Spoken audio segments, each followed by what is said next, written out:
क्या अडानी के यहाँ निवेशकों के पैसे डूब गए जफर इस्लाम जी? LIC के भी डूब गए, SBI के भी डूब गए।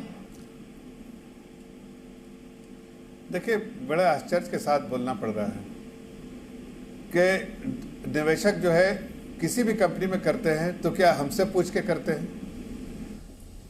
कोई भी कंपनी में उछाल होता है या नीचे गिरता है तो वो मार्केट डायनेमिक्स है, मार्केट के हिसाब से होता है। इन्वेस्टर कभी खरीदता है, बेचता है, या कभी खरीदता है। एक मिनट चुप रही। तो लौंडे जी, अरे चुप रही, दोनों को मौका दे रहा हूं। डिस्टर्बेंस है। जो भी कंपनियां के शेयर बढ़ते हैं घटते हैं वो मार्केट डायनेमिक्स की वजह से, अगर ज्यादा खरीदार है तो बढ़ते हैं, कम खरीदार है तो गिरते हैं। ये इसी कंपनी में तो नहीं होता, सभी जगह होता है, पूरी दुनिया में होता है। और दूसरी बात मैं बता रहा हूं कि इन्वेस्टर, आप जरा देखा होगा कि जो पैसा असल होता है, कि जो ऋण दे रहा है, जो डेट दे रहा है कंपनी को, वो दे रहा है 65% जो है उस बाहर के कंपनियां, बाहर के बैंक दे रहे हैं, बाहर के फाइनेंशियल इंस्टीट्यूशन देते हैं। उनका अपना ड्यू डिलिजेंस प्रोसेस होता है, लीगल जो है, financial plus technical due diligence के बाद पैसा देते हैं। इक्विटी भी बाहर से आती है तो उसका भी जो ग्रोथ कैपिटल है उसका भी प्रॉपर ड्यू डिलिजेंस करते हैं। क्या वो हमारा चेहरा देख के देते हैं? जितनी कंपनियों में देख रहे हैं कि हमको देख के देते हैं। उनको डेट सर्विसिंग होता है तो और देते हैं, उनको बार बार टाइमली पेमेंट होता है तो क्या उन्होंने डिफॉल्ट किया था? किसी भी कंपनी में, एक कंपनी ने अनेक कंपनी की बात कीजिए, लेकिन मैं आपको बता दूं आपके नॉलेज के लिए, लौंडे साहब जरा जाके पढ़िएगा और उसके बाद बात कीजिएगा। एक रिपोर्ट बता दे रहा हूं, डेट कर्ज करके एक रिपोर्ट है, जरा उसका पढ़ लीजिए। जब आपके समय में 2006 से 2012 के बीच में जब लोन बांटा गया था तो 18 लाख करोड़ के लोन थे पब्लिक सेक्टर बैंक के, उनकी बैलेंस शीट साइज सिर्फ मात्र 6 साल में उसको 52 लाख करोड़ कर दिया गया। देश का पैसा था, कोई बाहर के इंस्टीट्यूशन नहीं बांट रहे थे, जो दे रहे थे देश में पैसा दे रहे थे, बल्कि देश के बैंकों को फोर्स किया गया ऐसी कंपनियों को देने के लिए जो डे वन में 67% ऐसी कंपनियां थी जो डे वन में एनपीए करने वाली थी। उनमें कैश फ्लो ही नहीं था कि वो डेट को, उसको ऋण को चुका सके। ऐसे लोन आपने बांटे, देश को कमजोर करने वाले काम किए।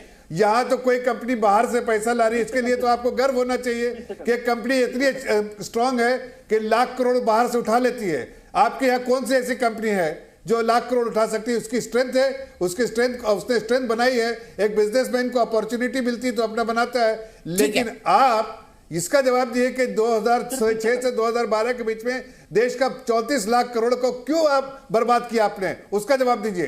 ठीक है, 34 लाख करोड़ क्यों बर्बाद किए? लोढ़े जी, मैं आपके सवाल पर आऊंगा, लेकिन सबसे पहले सिलसिलेवार ढंग से प्रधानमंत्री जी को सुन लेते हैं। लेकिन लोढ़े जी, मैं आपके पास थोड़ी देर से आऊंगा। अजय आलोक जी मेरे साथ जुड़े हुए हैं, मेरे साथ दीप कमल जी भी हैं, दीप कमल भाई भी हैं, और जूही विश्वास भी हैं। सबसे पहले सुनते हैं कि प्रधानमंत्री ने आज विपक्ष को कैसे ललकारा।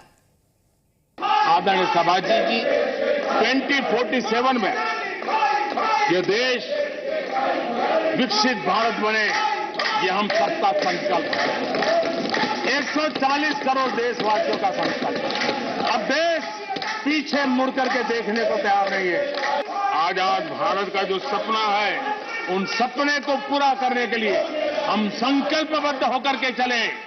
और आदरणीय सभापति जी, देश देख रहा है, देश देख रहा है, एक अकेला कितनों को भारी पड़ रहा है, एक अकेला कितनों को भारी पड़ रहा है। अरे नारे बोलने के लिए भी, नारे बोलने के लिए भी उनको बदल करना पड़ता है। जो भी ये बोलता है, जन के सर से आवाज की जवाब देता है। आदरणीय सभापति जी, एक कन्विक्शन के कारण चला हूं, देश के लिए जीता हूं, देश के लिए कुछ करने के लिए निकला हुआ हूं। और इसलिए ये राजनीतिक खेल खेलने वाले लोग, उनके अंदर वो हौसला नहीं है, वो ढूंढ रहे हैं, बचने का रास्ता खोज रहे हैं। माननीय सदस्यों को मैं यही कहूंगा, कीचड़ उसके पास था, कीचड़ उसके पास था, मेरे पास गुलाल।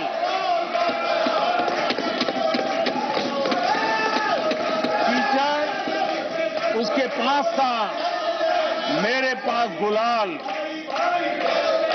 जो भी जिसके पास था उसने दिया उछाल।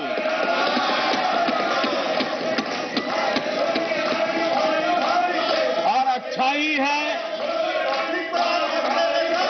जितना कीचड़ उछालोगे कमल उतना ही ज्यादा खिलेगा।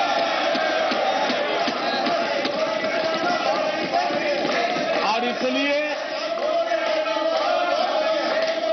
कमल खिलाने में आपका प्रत्यक्ष परोक्ष जो भी योगदान है, इसके लिए मैं उनका भी आभार व्यक्त करता हूं। तो सदन में हंगामा चलता रहा है, लेकिन प्रधानमंत्री 85 मिनट तक बोलते रहे। भयानक चोट था, लेकिन प्रधानमंत्री ने कैसे कहा, एक अकेला कितनों पर भारी पड़ गया है। साथ ही साथ कहा, जितना कीचड़ उछालोगे उतना ही कमल खिलेगा। सीधे जो विश्वास जी के पास चलता हूं। जो विश्वास जी, विपक्ष कीचड़ उछालता है, आपका धर्म भी है कि आप आरोप लगाएं, कीचड़ उछालें, आलोचना करें। मैं आपसे जानना चाहता हूं, क्या आप प्रधानमंत्री की इस बात से सहमत नहीं है कि विपक्ष जितना कीचड़ उछालता है, बीजेपी की सीटें उतनी बढ़ती जाती हैं? मैं पहले आपको कहना चाहूंगी कि देखिए, प्रधानमंत्री जी ने जो कल भाषण उन्होंने रखे पार्लियामेंट में, संसद में और आज भी राज्यसभा में, इसमें हम लोगों को जो वास्तविक रूप से जो भाषण हम लोग एक्सपेक्ट किए थे सर अपोजिशन वाले, इसमें हम लोगों को सुनने को नहीं मिला। इसमें शेष शायरी मिला, देश की आजादी के बारे में सुनने को मिला, कांग्रेस पीरियड में क्या क्या बुराई हुआ उनके बारे में सुनने को मिला, क्या क्या महंगाई था, क्या गरीबी था। लेकिन 2014 से 2022 का जो पीरियड है, इसमें कितना महंगाई है, इसमें कितना अभी गरीबी है, कितनी महंगाई तो चरम सीमा पे पहुंच चुकी है, गरीबी और इन्फ्लेशन रेट भी इतना ही है। तो उनके बारे में एक लफ्ज भी प्रधानमंत्री के मुंह से सुनने को नहीं मिला। उन्होंने क्या वहां पर व्यक्त किया, आत्मतुष्टि उन्होंने व्यक्त किया कि युवा बहुत आगे बढ़ गया, देश के फाइनेंशियल सिचुएशन बहुत कंडीशन बहुत आगे चले गए। तो सारे ऑपोजिशन पार्टी सिर्फ यही डिमांड कर रहे थे ना कि अदानी इशू में थोड़ा बहस हो जाए। हमने यही नहीं बोला कि देखिए हाउस को एडजॉर्न करना है, हाउस को एडजॉर्न बीजेपी कर रहे हैं, सेंट्रल गवर्नमेंट कर रहे हैं, भाग क्यों जा रहे हैं इस मुद्दे पे बहस करने से। हम लोग तो हाउस चलने देना चाह रहे थे और सारे विरोधी पार्टी यही बोल रहे थे अपोजिशन वाले कि अदानी के मुद्दे क्या है ये तो साफ कीजिए देश के जनता के सामने। LIC में तो गरीब लोगों के पैसा फंसा हुआ है, SBI में गरीब लोगों का बैंक अकाउंट खुला हुआ है। आज भारतीय निवेशक ने इतना जोखिम उठाए और उनके नुकसान पहुंचा है। तो अदानी ग्रुप जैसे भारतीय है तो भारतीय निवेशक भी भारतीय है। देश के प्रधानमंत्री तो सिर्फ अदानी ग्रुप से चुने हुए प्रधानमंत्री नहीं है। पर आपने भी तो ताजपुर में पूरा पोर्ट दे रखा है, जूही जी, आपने भी तो दे रखा है। अधीर रंजन चौधरी आरोप लगाते हैं कि आप अप्रत्यक्ष रूप से अडानी का समर्थन करते हैं, ये उन्होंने आरोप लगाया संसद में। हम बोल रहे हैं दीपक जी, वही बात हम मुद्दे पे आ रहे हैं, वही बोल रहे हैं कि कोई भी उद्योगपति हो, कोई भी उद्योगी हो, देश के बड़े बड़े उद्योगी हो, और सारे सभी राज्यों को उनकी जरूरत है। सारे उद्योगी मिलके भारत को एक साथ गठन करने, निर्माण करने में सहायता करते हैं। हम लोग किसी पर्टिकुलर उद्योगी के खिलाफ नहीं है, लेकिन देश की जनता को तो ये मतलब देश के महान जनता ये जानना चाहते हैं कि क्या रिश्ता है अदानी के साथ कि एक ही उद्योगी को सारे फैसिलिटी मिल जाता है।